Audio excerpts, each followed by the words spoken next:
ओम श्री गणेशाय नमः। ओम नमः शिवाय। हरे कृष्णा। कान्हा जी की कृपा आप सभी भक्तों पर बनी रहे। माता अन्नपूर्णा की कृपा से आपके घर में धन लक्ष्मी के भंडारे भरे रहें और कभी भी कोई आर्थिक तंगी का सामना ना करना पड़े। आज मार्गशीर्ष मास का शुक्रवार का दिन है और मार्गशीर्ष मास में माता अन्नपूर्णा की पूजा और व्रत करने का विधान है। इस दिन हमें माता अन्नपूर्णा का व्रत करके पूजा करके कथा को सुनना चाहिए। अगर आप व्रत भी नहीं करते तो कथा को सुनने मात्र से माता अन्नपूर्णा आपके घर में धन लक्ष्मी के भंडारे भरती है। आज मैं आपको सुनाने जा रही हूँ माता अन्नपूर्णा की संपूर्ण कथा मार्गशीर्ष मास महात्म्य में आगे की कथा, जिसमें दुर्गा माता के नाम और दुर्गा उत्पत्ति का वर्णन किया गया है। मार्गशीर्ष मास में राधा कृष्ण की मनमोहक कथाएं, भगवत गीता के आगे की कथा। तो प्रिय भक्तों, आप कथा को पूरा पूरा जरूर सुनना।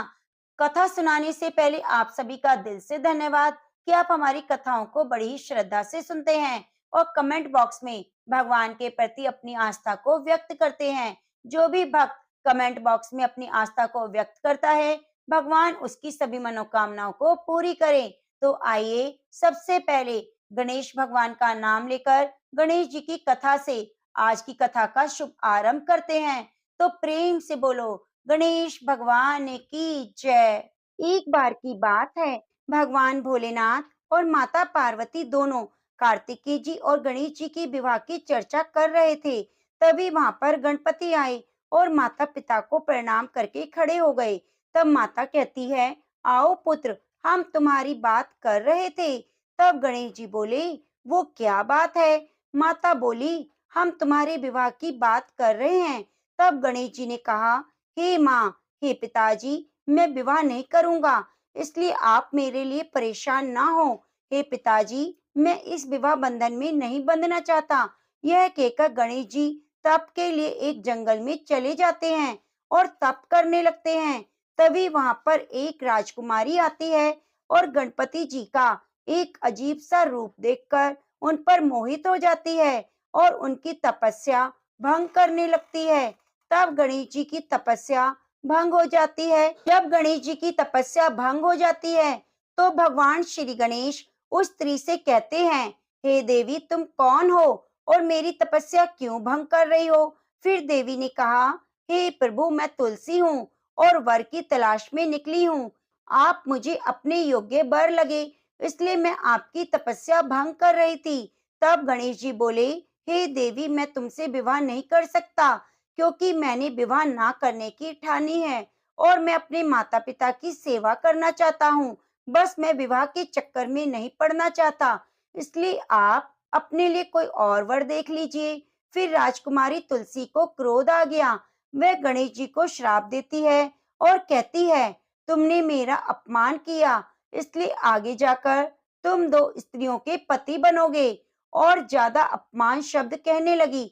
तब गणेश जी को क्रोध आ जाता है और गणेश जी बोले, मैं तुम्हें श्राप देता हूँ कि तुम कलयुग में एक वृक्ष का रूप लोगी और असुर से तुम्हारा विवाह होगा। ये श्राप सुनते ही वह गणेश जी से माफी मांगती है और रोने लगती है।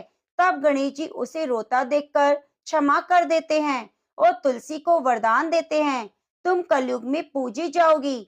श्री विष्णु की पूजा तुम्हारे बिना अधूरी होगी और मेरी पूजा से तुम दूर रहोगी। घर घर तुम्हारी पूजा होगी, सभी वृक्षों में तुम प्रधान होगी, श्रेष्ठ होगी। जहाँ तुम होगी वहाँ लक्ष्मी का वास होगा।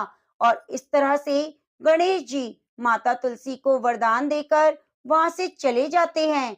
कुछ समय के बाद गणेश जी को विवाह का मन करने लगा और विवाह करना चाहते थे, पर कोई भी देवता गणेश जी का अजीब रूप देखकर अपनी पुत्री नहीं देना चाहते थे। जब किसी देवता का विवाह होता तो गणेश जी को बहुत गुस्सा आता। एक दिन गणेश जी और मूषक सेना ने मिलकर एक योजना बनाई। कहा कि जब मेरा विवाह नहीं होता तो मैं किसी का भी विवाह नहीं करने दूंगा। अब क्या था, जब किसी देवता का विवाह होता तो मूषक सेना जाकर वहां पर सब कुछ उथल पुथल कर देती। यह सब देवता देखकर परेशान हो गए और सबने मिलकर ब्रह्मा जी के पास जाने का निर्णय किया। ब्रह्मा जी ने कहा, ठीक है, मैं कुछ करता हूँ। उन्होंने दो कन्याओं को बुलाया, एक रिद्धि, दूसरी सिद्धि। कहा कि तुम दोनों गणेश जी के पास मेरे साथ चलो और जो मैं तुम्हें कहूँ वही काम करना। अब वे तीनों गणेश जी के पास चले। ब्रह्मा जी ने गणेश जी से कहा, यह मेरी पुत्रियां हैं, आप इन्हें ज्ञान दें। गणेश जी ने दोनों को ज्ञान देना शुरू कर दिया और जैसे ही किसी का विवाह होता, मूषक तो गणेश जी के पास आता और अपनी बात कहने लगता। वैसे ही रिद्धि सिद्धि गणेश जी का ध्यान अपनी ओर कर लेती। ऐसे में सभी देवी देवताओं का विवाह हो गया। जब ये बात गणेश जी को पता चली तो वह क्रोधित हुए। तभी वहां पर ब्रह्मा जी आते हैं और गणेश जी से कहते हैं, आप मेरी दोनों पुत्रियों से विवाह कर लो। यह बात सुनकर गणेश जी खुश हो जाते हैं और बड़ी धूमधाम से गणेश जी का विवाह रिद्धि सिद्धि के साथ हो जाता है। कुछ समय होने के बाद रिद्धि और सिद्धि के दो पुत्र होते हैं। रिद्धि के पुत्र का नाम शुभ और सिद्धि के पुत्र का नाम लाभ होता है। एक कन्या होती है जिसका नाम संतोषी होता है। इस प्रकार से गणेश जी का विवाह संपन्न होता है। तो प्रेम से बोलिए, गणेश भगवान की जय। अन्नपूर्णे सदा पूर्णे शंकर प्राण बल्लभे ज्ञान वैराग्य सिद्ध्यर्थम भिक्षाम देहि च पार्वती। माता च पार्वती देवी पिता देवो महेश्वरा बांधवा शिव भक्ताश स्वदेशो भुवंत्रियम। माँ अन्नपूर्णा का महाव्रत मार्गशीर्ष मास के कृष्ण पक्ष पंचमी से प्रारंभ होता है और मार्गशीर्ष शुक्ल पक्ष षष्ठी को समाप्त होता है। ये उत्तरोत्तम व्रत 17 दिनों का होता है। कोई भक्त इसे 21 दिनों तक भी करते हैं। अन्नपूर्णा देवी हिंदू धर्म में मान्य देवी देवताओं में विशेष रूप से पूजनीय है। यह माँ जगदम्बा का ही एक रूप माना गया है जिनसे संपूर्ण विश्व का संचालन होता है। इन्हीं जगदम्बा की अन्नपूर्णा स्वरूप से संसार का भरण पोषण होता है। अन्नपूर्णा का शाब्दिक अर्थ है धान्य, अर्थात अन्न की अधिष्ठात्री देवी। सनातन धर्म की मान्यता है कि प्राणियों को भोजन माँ अन्नपूर्णा की कृपा से प्राप्त होता है। भगवान शिव की अर्धांगिनी कलयुग में माता अन्नपूर्णा की पूरी काशी है, किंतु संपूर्ण जगत उनके नियंत्रण में है। बाबा विश्वनाथ की नगरी काशी की अन्नपूर्णा जी के आधिपत्य में आने की कथा बड़ी ही रोचक है। भगवान शंकर जब देवी पार्वती के संग विवाह के बाद उनके पिता के क्षेत्र हिमालय के अंतर्गत कैलाश पर रहने लगे, तब देवी ने अपने मायके में निवास करने के बजाय अपने पति की नगरी काशी में रहने की इच्छा व्यक्त की। महादेव उन्हें साथ लेकर अपने सनातन ग्रह अभिमुक्त क्षेत्र काशी जी आ गए। काशी उस समय केवल एक महान शमशान नगरी थी। माता पार्वती को सामान्य ग्रस्त स्त्री के समान ही अपने घर का मात्र शमशान होना नहीं भाया। इस पर वह व्यवस्था बनी कि सतयुग, त्रेता और द्वापर में इन तीनों में काशी जी शमशान रहे और कलयुग में यह अन्नपूर्णा की पुरी होकर बसे। इसी कारण वर्तमान में माता अन्नपूर्णा का मंदिर काशी जी का प्रधान देवी पीठ हुआ। स्कंद पुराण में काशी खंड में लिखा है कि भगवान विश्वेश्वर ग्रस्त है और भवानी उनकी गृहस्थी चलाती है। अतः काशी वासियों के योग क्षेम का भार इन्हीं पर है। ब्रह्म वैवर्त पुराण के अनुसार भवानी ही अन्नपूर्णा है, परंतु जनमानस आज भी अन्नपूर्णा को भवानी मानते हैं। श्रद्धालुओं की ऐसी धारणा है कि माँ अन्नपूर्णा की नगरी काशी में कभी कोई भूखा नहीं सोता। भगवान स्वयं शंकर इनकी प्रशंसा में कहते हैं, मैं अपने पांचों मुखों से अन्नपूर्णा का पूरा गुणगान कर सकने में समर्थ नहीं। यद्यपि भगवान विश्वनाथ काशी में शरीर त्यागने वाले को तारक मंत्र देकर मुक्ति प्रदान करते हैं, तथापि इसकी याचना माँ अन्नपूर्णा से की जाती है। गृहस्थ धन धान्य की तो योगी ज्ञान वैराग्य की भिक्षा इनसे मांगते हैं। एक बार जब पृथ्वी लोक पर अन्न जल समाप्त होने लगा तो जगमानस में हाहाकार मच गया। ऋषियों और मुनियों ने भगवान ब्रह्मा और भगवान विष्णु जी को इस संकट से अवगत कराया। उसके बाद ब्रह्मा जी और विष्णु जी सभी ऋषि मुनियों के साथ कैलाश पर पहुंचे। ब्रह्मा जी ने भगवान शिव से कहा, प्रभु, पृथ्वी पर अन्न जल की कमी हो गई है, आप ही कुछ कीजिए, इस संकट से सबकी रक्षा कीजिए। भगवान शिव ने देवताओं को आश्वासन दिया कि सब कुछ यथावत हो जाएगा, बस वे शांति बनाए रखें। उसके बाद भगवान शिव ने पृथ्वी का भ्रमण किया।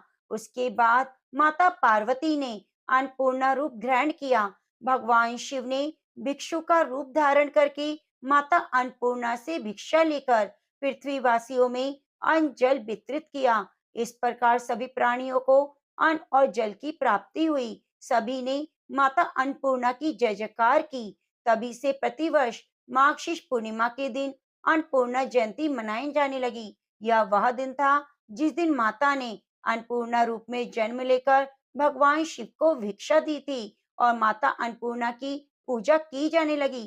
कहा जाता है माता अन्नपूर्णा का व्रत करने से, कथा को सुनने से कभी भी घर में अन्न धन की कमी नहीं रहती, दरिद्रता दूर हो जाती है और सुख सौभाग्य की प्राप्ति होती है। तो आइए माता अन्नपूर्णा के चरणों का ध्यान करते हुए अन्नपूर्णा माता की कथा को सुनते हैं। एक समय की बात है, काशी निवासी धनंजय की पत्नी का नाम सुलक्षणा था। उसे अन्य सब सुख प्राप्त थे, केवल निर्धनता ही उसके दुख का एकमात्र कारण थी। यह दुख उसे हर समय सताता रहता।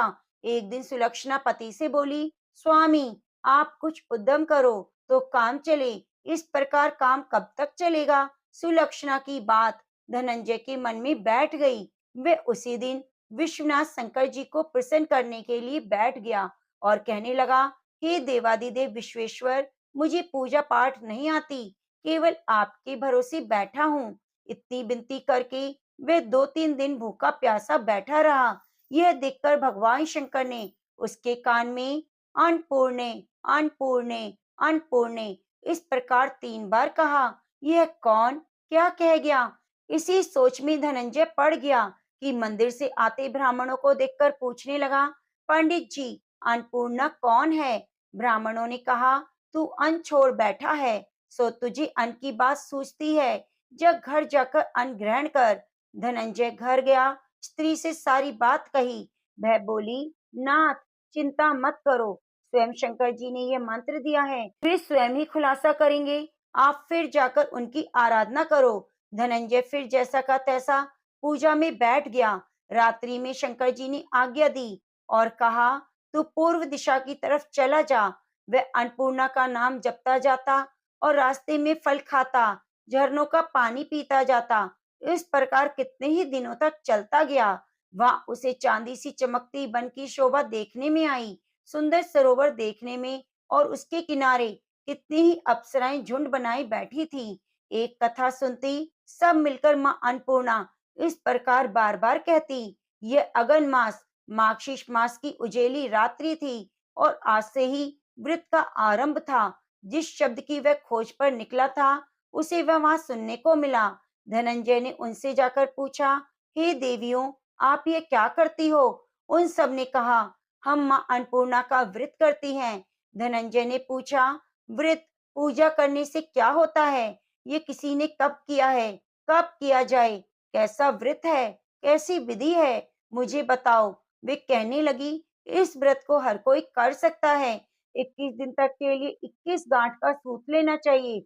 21 दिन यदि ना बने तो एक दिन उपवास करें, और यह भी ना बने तो केवल कथा सुनकर प्रसाद लें। निराहार रहकर कथा कहें। कथा सुनने वाला कोई ना मिले तो पीपल के पत्तों को रख, सुपारी या घृत कुमारी वृक्ष को सामने कर, दीपक को साक्षी कर, सूर्य, गाय, तुलसी या महादेव को बिना कथा सुनाए मुख में दाना ना डालें। यदि भूल से कुछ पड़ जाए तो एक दिवस फिर उपवास करें।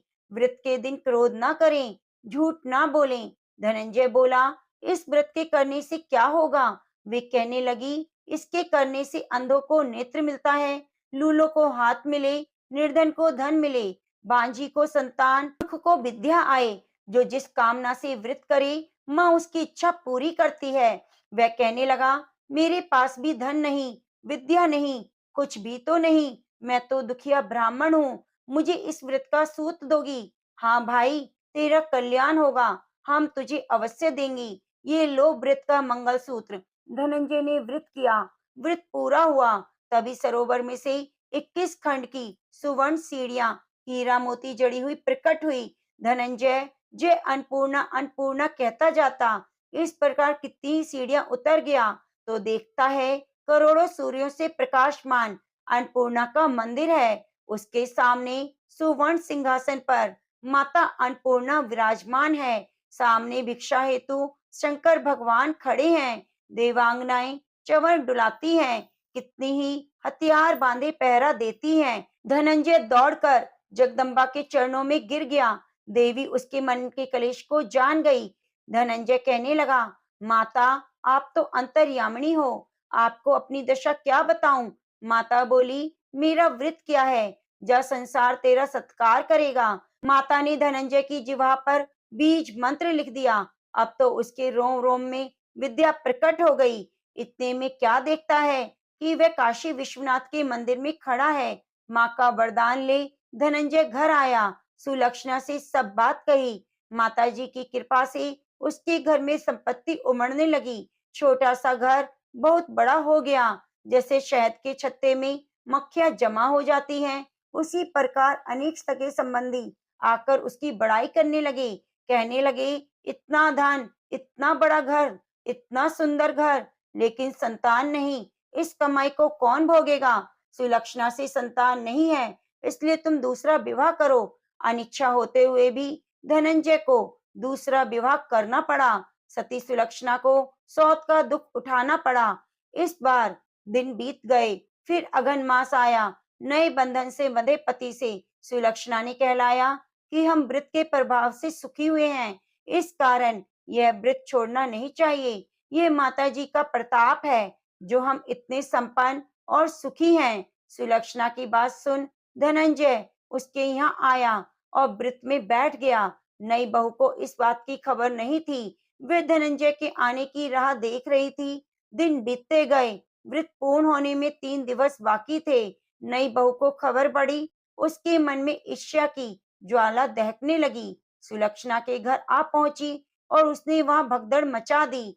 वह धनंजय को अपने साथ ले गई। नए घर में धनंजय को थोड़ी देर के लिए निद्रा आ गई। इसी समय नई बहू ने उसका व्रत का सूत तोड़कर आग में फेंक दिया। अब तो माताजी का कोप जाग गया। घर में अकस्मात आग लग गई। सब कुछ जलकर खाक हो गया। सुलक्षणा जान गई और पति को फिर अपने घर ले आई। नई बहू रूठकर पिता के घर जा बैठी। पति को परमेश्वर मानने वाली सुलक्षणा बोली, नाथ घबराना नहीं, माता जी की कृपा अलौकिक है। पुत्र कुपुत्र हो जाता है पर माता कुमाता नहीं होती। अब आप श्रद्धा भक्ति से आराधना शुरू करो, वे जरूर हमारा कल्याण करेंगी। धनंजय फिर माता के पीछे पड़ गया। फिर वही सरोवर की सीढ़ियां प्रकट हुई। उसमें माँ अन्नपूर्णा कहकर उतर गया। वह माता जी के चरणों में रोने लगा। माता प्रसन्न हो बोली, वह मेरी स्वर्ण मूर्ति ले, उसकी पूजा करना, तू सुखी हो जाएगा। जा तुझे मेरा आशीर्वाद। तेरी स्त्री सुलक्षणा ने श्रद्धा से मेरा व्रत किया है, उसे मैंने पुत्र दिया।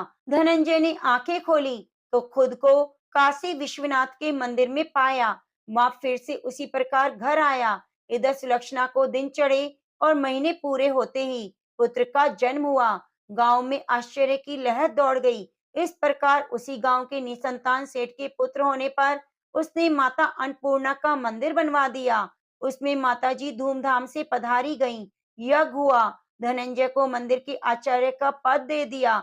जीविका के लिए मंदिर की दक्षिणा और रहने के लिए सुंदर सा भवन दिया। धनंजय स्त्री पुत्र सहित वहां रहने लगा। माताजी के चढ़ावे में भरपूर आमदनी होने लगी। उधर नई बहू के पिता का घर डाका पड़ा, सब लुट गया। भीख मांगकर पेट भरने लगे।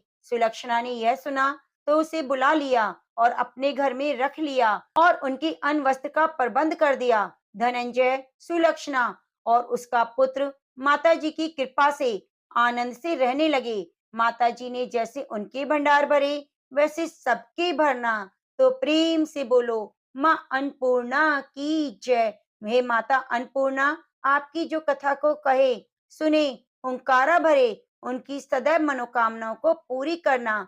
घर में धन लक्ष्मी के भंडारे भरना। तो प्रेम से बोलिए, माँ अन्नपूर्णा की जय। प्रिय भक्तों, तीसरे अध्याय का पाठ और महात्म्य सुनने के लिए आप चैनल को सब्सक्राइब जरूर कीजिए और बगल में बनी घंटी को दबाना ना भूलें। सुनते हैं भगवान श्री हरि की कृपा की एक बड़ी ही मनमोहक कथा। एक समय की बात है, श्री ठाकुर जी मंदिर के महंत, जो कि प्रभु जी की बहुत ही प्रिय भक्ति थे, अपने कुछ शिष्यों को साथ लेकर दक्षिण में तीर्थ दर्शन के लिए एक नगर में पहुंचे। संध्या का समय था। मार्ग में बहुत ही रमणीय उपवन देखकर महंत जी का मन हुआ कि यहीं कुछ देर विश्राम करें और भोजन प्रसाद बनाकर हरि नाम का कीर्तन करें। संयोग से वह एक स्थान वैश्या का था।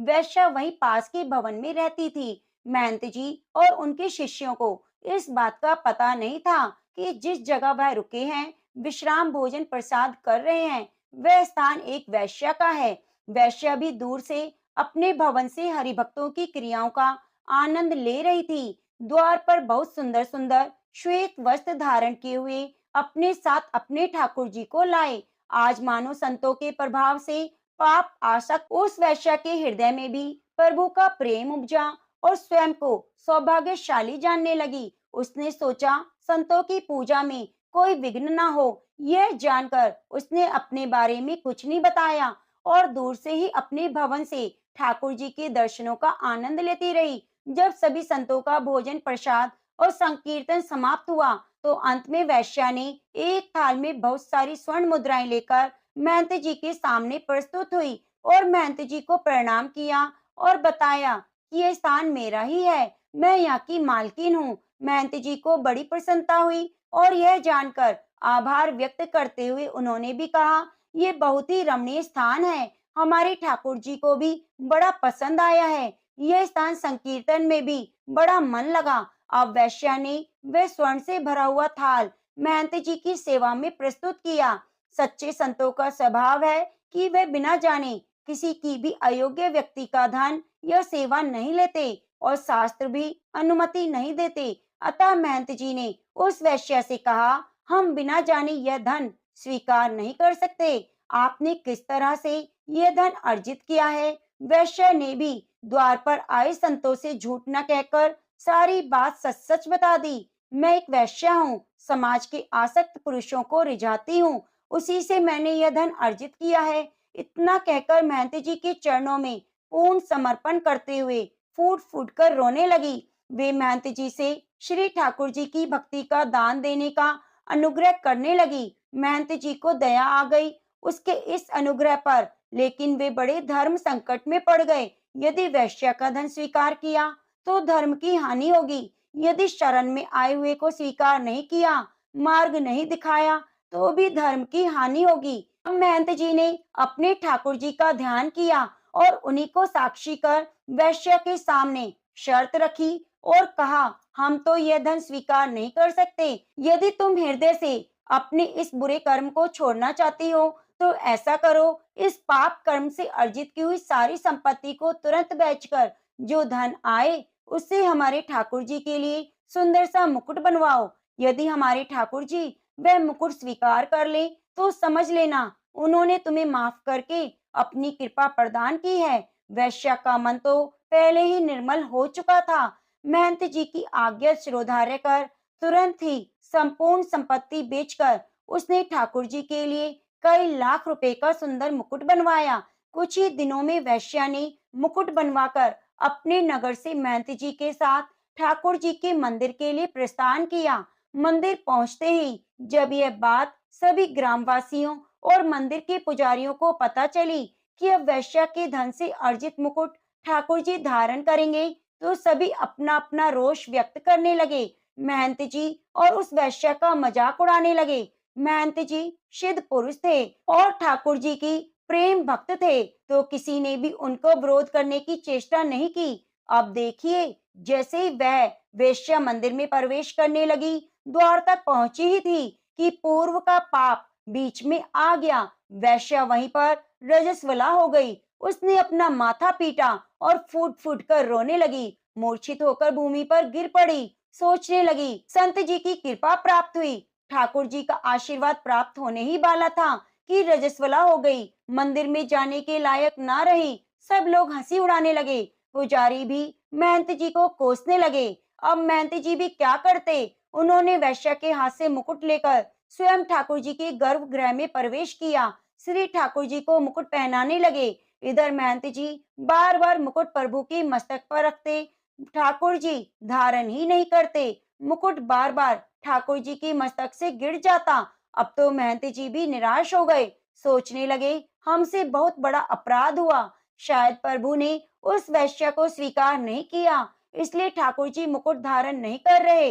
अपने भक्त को निराश देखकर ठाकुर जी से रहा नहीं गया, अपने श्री विग्रह से बोल पड़े, बाबा आप निराश मत हो, हमने तो उसी दिन उस वैश्य को स्वीकार कर लिया था जिस दिन आपने उसे आश्वासन देकर हमारे लिए मुकुट बनवाने को कहा था। महंत जी ने कहा, प्रभु जब आपने स्वीकार कर लिया तो फिर उस बेचारी का लाया मुकुट धारण क्यों नहीं करते? ठाकुर जी बोले, मुकुट तो हम उसी वैश्य के हाथ से धारण करेंगे, इतने प्रेम से लाई है तो पहनेंगे भी। के हाथ से उसे तो तू बाहर ही छोड़कर आया है और खुद मुकुट पहना रहा है मुझको। महंत जी ने कहा, प्रभु जी वो रजस्वला है, मंदिर में आने के लायक नहीं, वह प्रवेश नहीं कर सकती। अब तो ठाकुर जी जिद करने लगे, इसी समय लाओ, हम तो उसी के हाथ से मुकुट पहनेंगे। मंदिर के सभी पुजारियों ने प्रभु की आज्ञा सुनी तो दांतों तले उंगलियां दबा ली। सब हैरान हो गए, संपूर्ण मंदिर में हाहाकार मच गया। जिसने सुना वह अचंभित हो गया। ठाकुर जी की आज्ञा को शिरोधार्य कर सैकड़ों लोगों की उपस्थिति में उस वैश्या को सम्मान पूर्वक मंदिर में प्रवेश कराया गया। अपने हाथों से वैश्या ठाकुर जी को मुकुट धारण कराने लगी। नैनों से अविरल आंसू की धाराएं बह रही थी, किंतु अद्भुत दशा हो गई। जरा सोचिए, ठाकुर जी भक्त की इसी दशा का तो आनंद ले रहे थे। ठाकुर जी का श्री विग्रह बहुत बड़ा होने के कारण ऊपर चढ़कर मुकुट पहनाना पड़ता था। भक्त के आंसुओं से प्रभु के संपूर्ण मुखारबिंद का मानो अभिषेक हो गया। वैश्या के मुख से शब्द नहीं निकल रहे थे, नयन अविरल अश्रु बहा रहे थे। आज ठाकुर जी ने उस प्रेम स्वरूप भेंट को स्वीकार करने हेतु अपना मस्तक नीचे झुका दिया और मुकुट धारण कर उस वैश्या को वह पद प्रदान किया जिसके लिए बड़े बड़े देवता संत महात्मा हजारों वर्ष तप अनुष्ठान करते हैं, पर उन महाप्रभु का अनुग्रह प्राप्त करने में असमर्थ रहते हैं। दीन दयाल करुणा निधान प्रभु जब तक किसी भक्ति करुणा पुकार पहुंचती है तो अपने आप को रोक नहीं पाते और दौड़े चले आते हैं अपने भक्त के पास। तो प्रेम से बोलिए, लक्ष्मी नारायण भगवान की जय हो। श्री कृष्ण के कई नाम हैं, कई रूप हैं।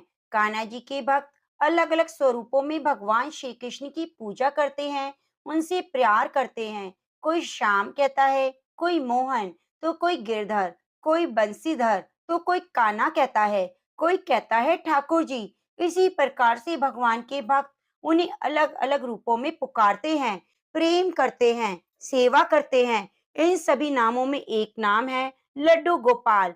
भगवान श्री कृष्ण का नाम लड्डू गोपाल कैसे पड़ा? यह कथा है ब्रिजभूमि की। ब्रिजभूमि में भगवान श्री कृष्ण के एक परम भक्त रहा करते थे।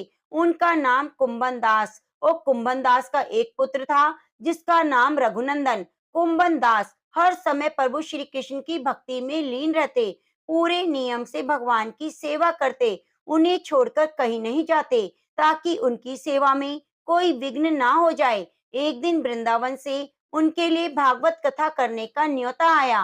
पहले तो उन्होंने मना कर दिया, लेकिन लोगों के जोर देने पर वे कथा जाने के लिए तैयार हो गए। उन्होंने सोचा कि भगवान की सेवा की तैयारी करके वे प्रतिदिन कथा करके वापस लौट आएंगे, जिससे कि भगवान की सेवा का नियम भी हो जाएगा। और उन्होंने अपने पुत्र को समझा दिया कि भोग तैयार कर चुके हैं, बस तुम्हें ठाकुर जी को भोग लगा देना है। कुंभन दास ने अपने पुत्र रघुनंदन को समझाया और वहां से प्रस्थान कर दिया। अब जैसा उन्होंने कहा था, रघुनंदन ने वैसा किया। रघुनंदन ने भोजन की थाली ठाकुर जी के सामने रखी और सरल मन से आग्रह किया, ठाकुर जी आओ और भोग लगा लो। उनके मन में बाल छवि थी कि वे आकर अपने हाथों से भोजन करेंगे। उसने बार बार ठाकुर जी से आग्रह किया, लेकिन भोजन तो वैसा ही रहा। अब रघुनंदन उदास हो गया। उसने रोते हुए पुकारा, ठाकुर जी आ जाओ, भोग लगा लो। तो ठाकुर जी ने एक बार बोलने पर भी जब भोग नहीं लगाया तो रघुनंदन तेज तेज रोने लगा और जोर जोर से रोते हुए भगवान को आवाज देने लगा, ठाकुर जी आ जाओ, भोग लगा लो, ठाकुर जी आ जाओ, भोग लगा लो। भगवान श्री कृष्ण तो भक्तों के अधीन रहते हैं। उनकी सरलता को देखकर प्रसन्न हो गए और वहां प्रकट हुए। ठाकुर जी ने एक बालक का रूप धारण किया और भोजन करने बैठ गए। यह दृश्य देख रघुनंदन भी प्रसन्न हो गया। अब रात को जब कुंभन दास जी आए तो उन्होंने लौटकर अपने बेटे से पूछा, हे पुत्र, तुमने ठाकुर जी को भोग लगाया था? रघुनंदन ने कहा, हाँ पिताजी, मैंने भोग लगा दिया। अब कुंभन दास ने अपने पुत्र से प्रसाद मांगा तो पुत्र ने कहा, ठाकुर जी ने तो सारा भोजन खा लिया। कुंभन दास ने सोचा, शायद बच्चे को भूख लगी होगी तो सारा भोजन इसने खा लिया होगा, लेकिन अब तो प्रतिदिन का नियम हो गया। कुंभन दास रोज भोजन की थाली लगाकर जाते और रघुनंदन ठाकुर जी को भोग लगाते, और जब वे वापस आकर प्रसाद मांगते तो एक ही जवाब मिलता कि ठाकुर जी ने सारा भोजन खा लिया। अब कुंभन दास को लगने लगा कि मेरा पुत्र झूठ बोलने लगा है। कुंभन दास ने एक दिन लड्डू बनाकर थाली में सजा दिए और छिपकर देखने लगा कि बच्चा क्या करता है। रघुनंदन ने रोज की तरह ठाकुर जी को पुकारा और ठाकुर जी बालक के रूप में प्रकट होकर आए, लड्डू खाने लगे। अब साक्षात भगवान श्री कृष्ण को अपने सामने प्रकट देखकर कुंभन दास जी से रहा नहीं गया। वे दौड़ते हुए आए और प्रभु के चरणों में गिरकर विनती करने लगे। उस समय ठाकुर जी के एक हाथ में लड्डू था और दूसरा हाथ वाला लड्डू मुख में जाने को ही था कि वे जड़ हो गए। इसके बाद से ही उनकी इस रूप में पूजा की जाने लगी। वे लड्डू गोपाल कहे जाने लगे। तो प्रेम से बोलिए, लड्डू गोपाल की जय, बाके बिहारी लाल की जय। अब आइए सुनते हैं श्रीमद् भागवत गीता के 5वें अध्याय का पाठ।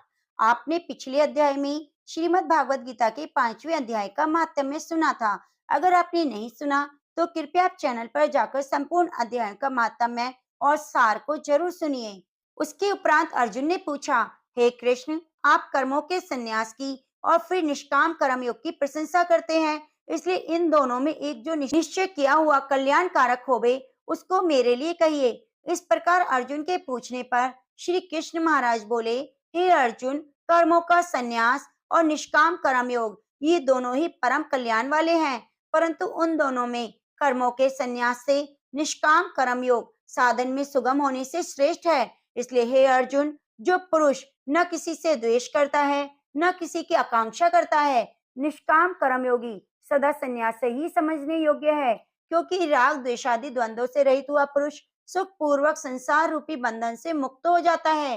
हे अर्जुन, ऊपर कहे हुए संन्यास और निष्काम कर्मयोग को मूर्ख लोग अलग अलग फल वाले कहते हैं, न कि पंडित जन, क्योंकि दोनों में एक में भी अच्छी प्रकार स्थित हुआ पुरुष दोनों के फल स्वरूप परमात्मा को प्राप्त होता है।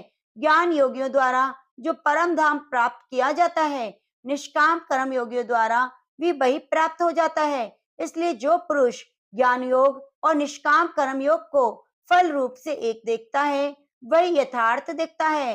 परंतु हे अर्जुन, निष्काम कर्म योग के बिना संन्यास और मन, इंद्रियों और शरीर द्वारा होने वाले संपूर्ण कर्मों में कर्तापन का त्याग प्राप्त होना कठिन है, और भगवत स्वरूप को मनन करने वाले निष्काम कर्मयोगी पर ब्रह्म परमात्मा को शीघ्र ही प्राप्त हो जाता है। वश में किया हुआ शरीर जिसके ऐसा जितेंद्रिय और विशुद्ध अंतःकरण वाला और संपूर्ण प्राणियों की आत्मरूप परमात्मा में एक ही भाव हुआ निष्काम कर्मयोगी कर्म करता हुआ भी लिपायमान नहीं होता। हे अर्जुन, तत्व को जानने वाला सांख्य योगी तो देखता हुआ, सुनता हुआ, स्पर्श करता हुआ, सूंघता हुआ, भोजन करता हुआ, गमन करता हुआ, सोता हुआ, श्वास लेता हुआ, बोलता हुआ, त्याग करता हुआ, ग्रहण करता हुआ, आंखों को खोलता और मीचता हुआ भी सब इंद्रियां अपने अपने अर्थों में बरत रही हैं। इस प्रकार समझता हुआ निसंदेह ऐसे माने कि मैं कुछ नहीं करता, परंतु हे अर्जुन, देह अभिमानियों द्वारा यह साधन होना कठिन है और निष्काम कर्म योग सुगम है, क्योंकि जो पुरुष सब कर्मों को परमात्मा में अर्पण करके आसक्ति को त्याग कर कर्म करता है, वह पुरुष जल से कमल के पत्ते के सदृश पाप से लिपायमान नहीं होता। इसलिए निष्काम कर्मयोगी ममत्व बुद्धि रहित केवल इंद्रिय, मन, बुद्धि और शरीर भी आसक्ति को त्याग कर अंतःकरण की शुद्धि के लिए कर्म करते हैं। इसी से निष्काम कर्मयोगी कर्मों के फल को परमेश्वर के अर्पण करके भगवत प्राप्ति रूप शांति को प्राप्त होता है, और सकामी पुरुष फल में आसक्त हुआ कामना के द्वारा बंधता है। इसलिए निष्काम कर्मयोग उत्तम है। हे अर्जुन, वश में है अंतःकरण जिसका, ऐसे सांख्य योग का आचरण करने वाला पुरुष तो निसंदेह न करता हुआ और न करवाता हुआ नौ द्वारों वाले शरीर रूप घर में सब कर्मों को मन से त्याग कर और इंद्रियों के अर्थों में बरतती है, ऐसा मानता है। आनंद पूर्वक सच्चिदानंद घन परमात्मा के स्वरूप में स्थित रहता है। परमेश्वर भी भूत प्राणियों के न कर्तापन को और न कर्मों को और न कर्मों के फल को संयोग को वास्तव में रचता है, किंतु परमात्मा के सकाश से प्रकृति बरतती है, अर्थात गुण ही गुणों में बरतते हैं। सर्वव्यापी परमात्मा ने किसी के पाप कर्म को न किसी के शुभ कर्म को ग्रहण करता है, परंतु माया के द्वारा ज्ञान ढका है। इससे सब जीत मोहित हो रहे हैं, परंतु जिनका वह अंतःकरण का अज्ञान आत्मज्ञान द्वारा नाश हो गया है, उनका वह ज्ञान सूर्य के सदृश उस सच्चिदानंद घन परमात्मा को प्रकाशता है। हे अर्जुन, तद्रूप है बुद्धि जिनकी, तद्रूप है मन जिनका, और सच्चिदानंद घन परमात्मा में है निरंतर एक ही भाव से स्थित जिनकी, ऐसी तत्परायण पुरुष ज्ञान के द्वारा पाप रहित हुए आप पुनरावृत्ति को परम गति को प्राप्त होते हैं। ऐसे वे ज्ञानी जन विद्या विनय युक्त ब्राह्मण में और गो हाथी कुत्ते और चांडाल में भी समभाव से देखने वाले ही होते हैं। इसलिए जिनका मन समत्व भाव में स्थित है, उनके द्वारा इस जीवित अवस्था में ही संपूर्ण संसार जीत लिया गया है कि सच्चिदानंद घन परमात्मा निर्दोष और सम है। इससे वे सच्चिदानंद घन परमात्मा में ही स्थित हैं। जो पुरुष प्रिय को अर्थात जिसको लोग प्रिय समझते हैं उसको प्राप्त होकर हर्षित नहीं हो, और अप्रिय को अर्थात जिसको लोग अप्रिय समझते हैं उसको प्राप्त होकर उद्वेगवान न हो, ऐसा स्थिर पुरुष संशय रहित ब्रह्मवेता पुरुष सच्चिदानंद घन पर ब्रह्म परमात्मा में एक ही भाव से नित्य स्थित है।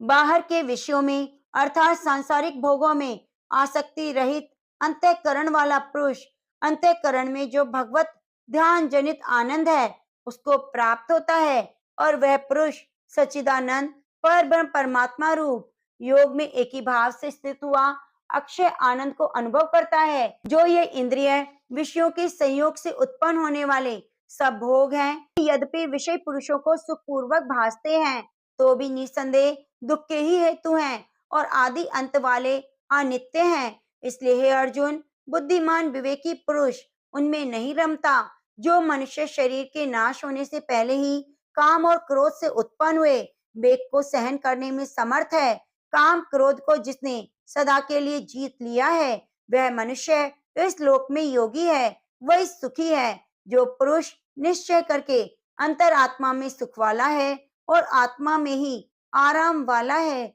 जो आत्मा में ही ज्ञान वाला है, ऐसा वह सच्चिदानंद घन पर ब्रह्म परमात्मा के साथ एक ही भाव हुआ सांख्य योगी शांत ब्रह्म को प्राप्त होता है। नाश हो गए हैं सब पाप जिनके, ज्ञान करके निवृत्त हो गया है संशय जिनका, संपूर्ण भूत प्राणियों के हित में है रति जिनकी, एकाग्र हुआ है भगवान के ध्यान में जिनका चित्त, ऐसे ब्रह्मवेता पुरुष शांत पर ब्रह्म को प्राप्त होते हैं। काम क्रोध से रहित जीते हुए चित्त वाले पर ब्रह्म परमात्मा का साक्षात किए हुए ज्ञानी पुरुषों के लिए सब ओर से शांत पर ब्रह्म परमात्मा ही प्राप्त है। हे अर्जुन, बाहर के विषयों को भोगों को न चिंतन करता हुआ बाहर ही त्याग कर नेत्रों की दृष्टि को भ्रिकुटी के बीच में स्थित करके और नासिका में विचरने वाले प्राण और अपान वायु को सम करके जीती हुई इंद्रियां मन बुद्धि जिनकी, ऐसा जो मोक्ष प्रायण मुनि इच्छा भय और क्रोध से रहित है, वे सदा मुक्त है। हे अर्जुन, मेरा भक्त मेरे को यज्ञ और तपों को भोगने वाले और संपूर्ण लोकों के ईश्वरों का भी ईश्वर अर्थात स्वार्थ रहित प्रेमी ऐसा तत्व से जानकर शांति को प्राप्त होता है, और सच्चिदानंद घन परिपूर्ण शांत ब्रह्म के सिवा उसकी दृष्टि में कुछ और नहीं रहता, केवल वासुदेव ही वासुदेव रह जाता है। इति श्रीमद् भागवत गीता रूपी उपनिषद ब्रह्म विद्या योग शास्त्र विषयक श्री कृष्ण और अर्जुन के संवाद में कर्म संन्यास योग नामक 5वां अध्याय संपूर्ण हुआ। तो प्रेम से बोलिए कृष्ण भगवान की जय।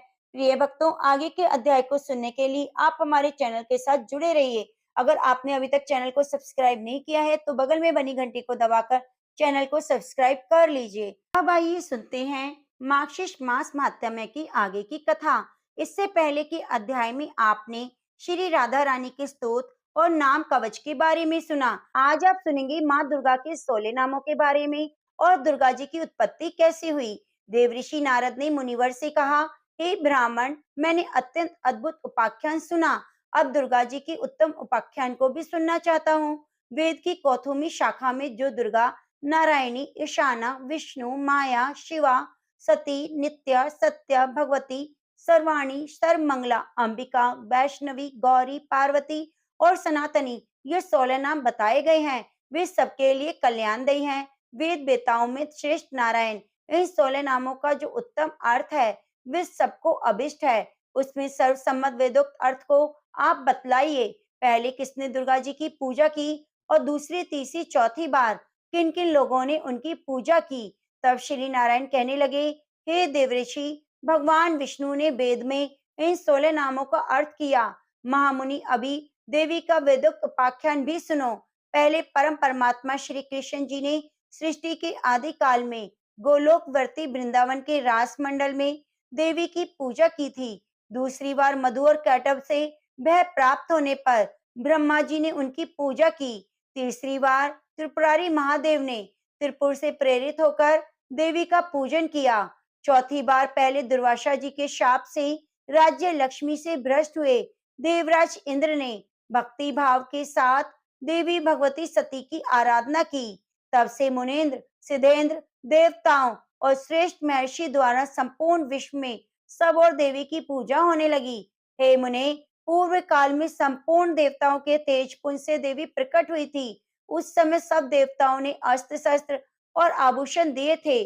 उन्हीं देवी दुर्गा ने दुर्ग आदि दैत्यों का वध किया और फिर देवताओं को अभिष्ट वरदान के साथ उनका राज्य लौटा दिया। दूसरे कल्प में महात्मा सुरत ने सरिता के तट पर मूर्ति में देवी की पूजा की। उन्होंने वेदोक्त 16 उपचार अर्पित करके विधिवत पूजन किया और ध्यान के बाद कवच धारण किया। फिर परिहार नामक स्तुति करके अभिष्ट वरदान प्राप्त किया। इसी तरह उस सरिता के तट पर उस मृण्मयी मूर्ति में एक वैश्य ने भी देवी की पूजा करके मोक्ष को प्राप्त किया। राजा और वैश्य ने अपनी आंखों से आंसू बहाते हुए दोनों हाथ जोड़कर देवी की स्तुति की। फिर उनकी मृण्मयी प्रतिमा का नदी के निर्मल गंभीर जल में विसर्जन कर दिया। वैसी मृण्मयी प्रतिमा को जलमग्न हुई देखकर राजा और वैश्य दोनों रो पड़े। फिर वहां से वहीं कहीं और चले गए। वैश्य ने देह त्याग कर जन्मांतर में पुष्कर तीर्थ में दुष्कर तपस्या की और दुर्गा देवी के वरदान से गोलोक धाम में चले गए। राजा अपने निष्कंटक राज्य को लौट गया। वहां सभी के आदरणीय होकर बलपूर्वक शासन करने लगा। उन्होंने 6000 वर्षों तक राज्य का भोग किया। फिर अपनी पत्नी और राज्य का भार अपने पुत्र को सौंपकर काल योग से पुष्कर में तपस्या करके दूसरे जन्म में सावर्णु मनु बने।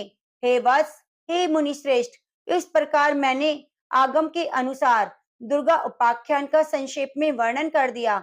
अब तुम क्या और सुनना चाहते हो? फिर देवऋषि नारद के पूछने पर भगवान नारायण ने तारा की कथा कही और चैत्र तनय राजा अधिरथ से राजा सुरत की उत्पत्ति का प्रसंग भी सुनाया। देवऋषि नारद के प्रश्न का उत्तर देते हुए भगवान नारायण बोले कि ध्रुव के पौत्र और उत्कल के पुत्र बलवान नंदी स्वयंभू मनु के वंश में सत्यवादी और जितेंद्रिय राजा थे। उन्होंने 100 अक्षौहिणी सेना साथ लेकर महामती सुरत के चारों ओर घेर लिया राज्य को। नारद, दोनों पक्षों में पूरे 1 वर्ष तक लगातार युद्ध होता रहा। अंत में चिरंजीवी वैष्णव नरेश नंदी ने सुरत पर विजय प्राप्त कर ली। नंदी ने उन्हें राज्य से बाहर कर दिया। इस तरह भयभीत राजा सुरत रात में अकेले घोड़े पर सवार होकर घने वन में चले गए। वहां भद्रा नदी के तट पर उनकी एक वैश्य से भेंट हुई। मुने उन दोनों ने परस्पर बंधु भाव की स्थापना की। वे दोनों मित्र हो गए। उनमें बड़ा प्रेम हो गया। राजा वैश्य के साथ मित के आश्रम में गए। भारत में सत्पुरुष के लिए जो दुष्कर पुण्य क्षेत्र है, उस पुष्कर में जाकर राजा ने उन महातेजस्वी मुनि का दर्शन किया। मेधा जी ने अपने शिष्यों को परम दुर्लभ ब्रह्म तत्व का उपदेश दे रहे थे। राजा और वैश्य ने भी मस्तक झुकाकर मुनि श्रेष्ठ को प्रणाम किया। मुनि ने उन दोनों अतिथियों का आदर किया, उन्हें आशीर्वाद दिया। फिर अलग अलग उन दोनों का कुशल मंगल, जाति और नाम पूछा। राजा सुरत ने उन मुनीश्वर को बारी बारी से प्रणाम कर उत्तर दिया। राजा बोले, हे ब्राह्मण, मैं राजा सुरत हूँ और मेरा जन्म चैत्र वंश में हुआ है। इस समय बलवान राजा नंदी ने मुझे अपने राज्य से निकाल दिया। अब मैं कौन सा उपाय करूं? किस प्रकार पुनः अपने राज्य को प्राप्त कर सकूं? मुनिवर, आप बताइए। हे महाभाग्य, मैं तो आपकी शरण में आया हूँ। ये समाधि नाम का वैश्य है, बड़ा ही धर्मात्मा है। फिर भी देववश इसकी स्त्री पुत्रों ने धन के लालच में इसे निकाल दिया है। इसका अपराध तो बस इतना है, अपनी स्त्री पुरुष और बंधु बांधवों के मना करने पर भी प्रतिदिन ब्राह्मणों को प्रचुर धन और रतन दान में दिया करता था। इसी से क्रोध में आकर उन लोगों ने इसे निकाल दिया। फिर उन लोगों को दुख हुआ तो वे इसे ढूंढते हुए आ गए, परंतु यह पवित्र ज्ञानी और विरक्त वैश्य जब उनके आग्रह करने पर भी घर नहीं लौटा, तब इसके पुत्र भी पितृ के शोक से संतृप्त होकर सभी कर्मों में विरक्त हो गए। सारा धन ब्राह्मणों को देकर घर छोड़कर वन को चले गए। श्री हरि का परम दुर्लभ दास से प्राप्त हो, यह इस वैश्य का अभिष्ट मनोरथ हो गया। इस निष्काम वैश्य को यह अभिष्ट वस्तु कैसे प्राप्त होगी? हे मुनिवर, आप कृपया पूर्वक कृपया बताइए। तब श्री मेधा ने कहा, राजन, निर्गुण परमात्मा श्री कृष्ण की आज्ञा से दुर्लभ त्रिगुणमयी विष्णु माया सभी विश्व को अपनी माया से ढक देती है। वे कृपामयी देवी जिन धर्मात्मा पुरुषों पर कृपा करती है, उन्हें दया करके परम दुर्लभ श्री कृष्ण भक्ति प्रदान होती है। हे राजन, परंतु जिन मायावी पुरुषों पर विष्णु माया दास नहीं करती, वे दुर्गति ग्रस्त जीवों को माया द्वारा ही मोह जाल से बांध देती है। हे राजन, मैं प्रचेता का पुत्र और ब्रह्मा का पौत्र हूँ और भगवान शंकर से ज्ञान प्राप्त करके परमात्मा श्री कृष्ण का भजन गाता हूँ। महाराजा, नदी के तट पर जाओ और सनातनी दुर्गा का भजन करो। तुम्हारे मन में राज्य की कामना है, इसलिए देवी तुम्हें आवरण बुद्धि प्रदान करेगी और इस निष्काम वैष्णव वैश्य को भी कृपामयी वैष्णवी देवी शुद्ध विवेचना बुद्धि देंगी। ऐसा कहकर कृपा निधान मुनिवर मेधा दोनों को दुर्गा जी की पूजन विधि, स्तोत्र और कवच का उपदेश दिया और उन कृपामयी देवी की आराधना करके मोक्ष प्राप्त कर गए और राजा को फिर अभिष्ट राज्य, मनु का पद और मनवांछित परम ऐश्वर्य प्राप्त हो गया। इस प्रकार मैंने सुखद, सारभूत और मोक्षदायक परम उपाख्यान तुमसे सुनाया। हे देवऋषि, अब तुम और क्या सुनना चाहते हो? तब देवऋषि नारद ने पूछा, भगवान, जो सर्वोत्कृष्ट मूढ़ों के लिए ज्ञान की वृद्धि कराने वाला और अमृत का उत्तम सागर है, उसे तो मैंने सुन लिया। अब मैं गणेश खंड को, जो मनुष्य के संपूर्ण मंगलों का भी मंगल रूप और गणेश जी के जन्म के वृत्तांत से भी परिपूर्ण है, उसे सुनना चाहता हूँ। जगदीश्वर भला पार्वती जी के उदर से सुर श्रेष्ठ गणेश जी की उत्पत्ति कैसे हुई? किस प्रकार पार्वती देवी ने ऐसे पुत्र को प्राप्त किया? गणेश की किस देवता के अंश से उत्पन्न हुए थे? उन्हें क्यों जन्म लेना पड़ा? अयोनिज थे या खुद ही प्रकट हो गए या किसी योनि से उत्पन्न हुए? उनका ब्रह्म तेज कैसा था? उनमें कितना पराक्रम था? उनकी तपस्या कैसी थी? वे कितने ज्ञानी थे? उनका यश निर्मल कितना था? जगदीश्वर नारायण, शंभु और ब्रह्मा के रहते हुए संपूर्ण विश्व में सबसे पहले उनकी ही पूजा क्यों होती है? वे हाथी के मुख वाले, एक दंत और विशाल तोंद वाले कैसे हो गए? हे महाभाग, रहस्यमय जन्म वृत्तांत का वर्णन किया गया है। कृपया आप उस परम मनोहर उपाख्यान को कहिए, क्योंकि उसे सुनने के लिए मुझे परम कौतूहल हो रहा है। तभी श्री नारायण कहने लगे, नारद जी, मैं उस परम अद्भुत रहस्य का वर्णन करता हूँ। सुनो। वह पाप संताप को हरने वाला, संपूर्ण विघ्नों का नाश करने वाला, सभी तरह के मंगलों को देने वाला, सार रूप और सभी पापों का नाश करने वाला है। दैत्यों द्वारा पीड़ित और देवताओं की तेजो राशि से उत्पन्न हुई देवी के दैत्य समुदाय का संहार कर डाला था। फिर वे दक्ष की कन्या होकर प्रकट हुई। उसी समय उस देवी का नाम सती था। उन्होंने अपने स्वामी अर्थात शिव जी की निंदा होने के कारण योग धारण द्वारा अपने शरीर का परित्याग कर दिया। फिर शैलराज की परम प्रिय पत्नी मैना के पेट से जन्म लिया। पर्वतराज ने उन पार्वती जी का विवाह शंकर जी के साथ कर दिया। तब महादेव जी ने उन्हें अपने साथ ले जाकर निर्जन वन में चले गए। वह बहुत समय तक शंकर जी पार्वती जी विहार करते रहे। जब देवताओं ने आकर बिहार की विरत में होने वाले उनसे प्रार्थना की, तब भगवान शंकर विरत हो गए। उस समय महादेव जी की शुक्र भूमि पर गिर पड़े, जिससे स्वयं कार्तिकेय उत्पन्न हुए। जब पार्वती जी ने शंकर जी से एक श्रेष्ठ पुरुष के लिए प्रार्थना की, तब महादेव जी ने कहा, हे पार्वती जी, उपाय बताता हूँ, सुनो। उस उपाय से तुम्हारा परम कल्याण होगा, क्योंकि त्रिलोकी में उपाय करने से ही कार्य की सिद्धि होती है। मैं तुमसे जिस उपाय का वर्णन करूंगा, वह संपूर्ण अभिष्ट सिद्धि का बीज रूप, परम मंगलदायक और मन को हर्ष प्रदान करने वाला होगा। हे देवी, तुम श्री हरि की आराधना करके व्रत आरंभ करो। 1 वर्ष तक व्रत का पालन करो और इस व्रत का नाम पुण्य महाकठोर बीज कल्पतरु के समान अभिष्ट सिद्धि प्रदान करने वाला है और सभी संपत्तियों को देने वाला है।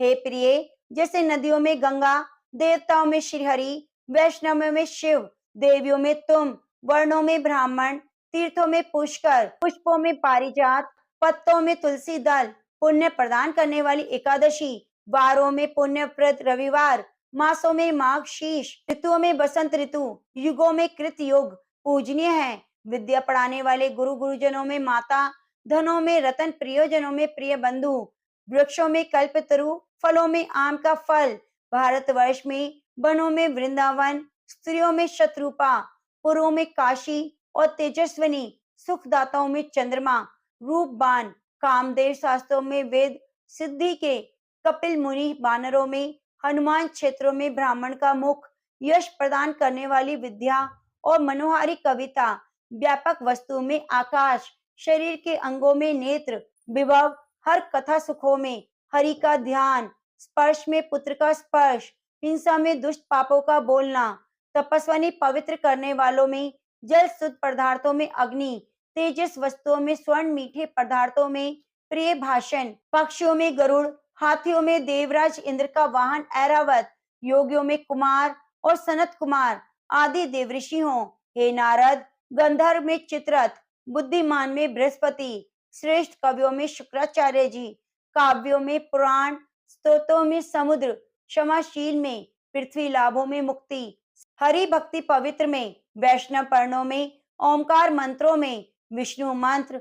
उसी प्रकार से यह कृष्ण मंत्र सर्वाधिक सब कुछ देने वाला है, सभी वस्तुओं का सार रूप है। इस प्रकार यह पुण्य व्रत संपूर्ण व्रतों में श्रेष्ठ है। इसलिए हे महाभाग, तुम इस व्रत को करो, अनुष्ठान करो। यह अत्यंत दुर्लभ है। इस व्रत के पालन से तुम्हें संपूर्ण वस्तुओं का सार रूप पुत्र प्राप्त होगा। इस व्रत के द्वारा तुम्हें संपूर्ण प्राणियों के मनोरथ सिद्ध करने वाले श्री कृष्ण की आराधना करनी होगी, जिनके सेवन से, दर्शन से मनुष्य अपने करोड़ों पितरों के साथ मुक्त हो जाता है।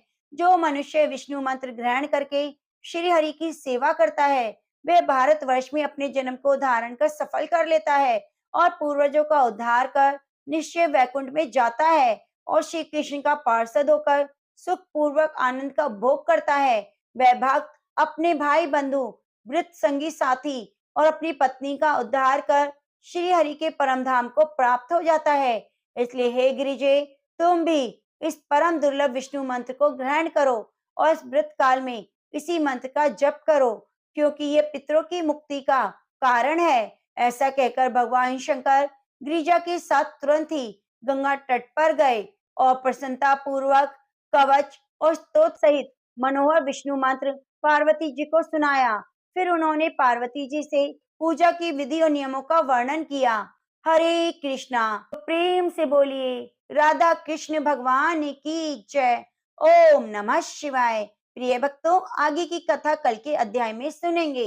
इसके लिए आप हमारे चैनल के साथ जुड़े रहिए। चैनल को सब्सक्राइब करके बगल में बनी घंटी को दबाना ना भूलें। अब आइए सुनते हैं श्री महालक्ष्मी अष्टकम। इसकी रचना इंद्र के द्वारा की गई। ओम श्री गणेशाय नमः।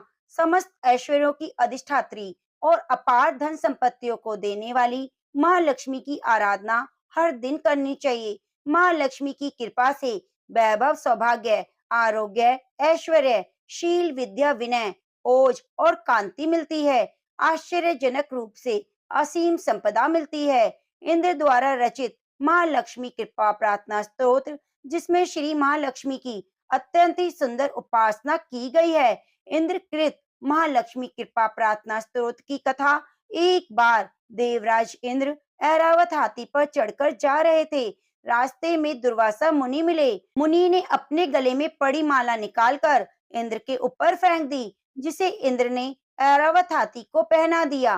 तीव्र गंध से प्रभावित होकर ऐरावत हाथी ने सूंड से माला उतारकर पृथ्वी पर फेंक दी। यह देखकर दुर्वासा मुनि ने इंद्र को शाप देते हुए कहा, इंद्र, ऐश्वर्य के घमंड में तुमने मेरी दी हुई माला का अनादर किया है। यह माला नहीं है, यह लक्ष्मी का धाम थी। इसलिए तुम्हारे अधिकार में स्थित तीनों लोकों की लक्ष्मी शीघ्र ही अदृश्य हो जाएगी। महर्षि दुर्वासा के श्राप से त्रिलोकी श्रीहीन हो गई और इंद्र की राज्य लक्ष्मी समुद्र में प्रविष्ट हो गई। देवताओं की प्रार्थना से जब वे प्रकट हुई, तब उनका सभी देवता, ऋषि मुनियों ने अभिषेक किया। देवी महालक्ष्मी की कृपा से संपूर्ण विश्व समृद्धशाली और सुख शांति से संपन्न हो गया। आकर्षित होकर देवराज इंद्र ने उनकी इस प्रकार स्तुति की। इंद्र बोले, श्री पीठ पर स्थित और देवताओं से पूजित होने वाली हे महामाये, तुम्हें नमस्कार है।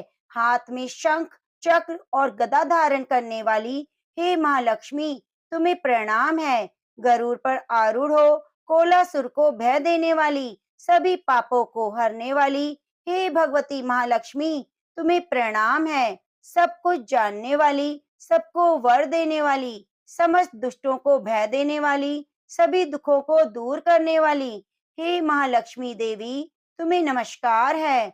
सिद्धि, बुद्धि, भोग और मोक्ष देने वाली हे मंत्रपूत भगवती महालक्ष्मी, तुम्हें सदा प्रणाम है। हे देवी, हे आदि अंत रहित आदि शक्ति, हे महेश्वरी, हे योग से प्रकट हुई भगवती महालक्ष्मी, तुम्हें नमस्कार है।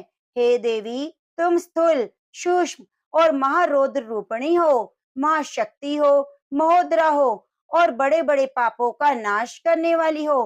हे देवी महालक्ष्मी, तुम्हें नमस्कार है। हे कमल के आसन पर विराजमान पर ब्रह्म स्वरूपणी देवी, हे परमेश्वरी, हे जगदम्बा, हे महालक्ष्मी, तुम्हें प्रणाम है।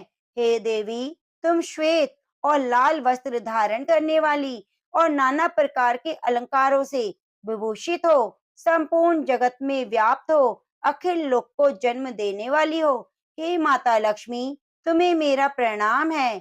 जो मनुष्य भक्ति युक्त होकर इस महालक्ष्मी अष्टक स्तोत्र का सदा पाठ करता है, वे सारी सिद्धियों और राज वैभव को प्राप्त कर लेता है। जो प्रतिदिन एक समय पाठ करता है, उसके बड़े बड़े पापों का नाश हो जाता है। जो 2 समय पाठ करता है, वह धन धान्य से संपन्न होता है। जो प्रतिदिन 3 काल पाठ करता है, उसके महान शत्रुओं का नाश हो जाता है और उसके ऊपर कल्याणकारिणी वरदायिनी माँ लक्ष्मी सदा प्रसन्न रहती है। इस प्रकार से माँ लक्ष्मी अष्टक स्तोत्र संपूर्ण हुआ। माता लक्ष्मी के अष्टक स्तोत्र के साथ माता लक्ष्मी के 11 नामों का भी जरूर श्रवण करना चाहिए। वे हैं पद्मा, पद्मिलिया, पद्म वन निवासिनी, श्री, कमला, हरिप्रिया, इंद्रा, रमा, समुद्र तनया, भार्गवी, जलधिजा आदि नामों से पूजित देवी महालक्ष्मी वैष्णवी शक्ति है। तो प्रेम से बोलिए महालक्ष्मी की जय। आप सभी भक्तों पर माता लक्ष्मी की कृपा सदा सदैव बनी रहे।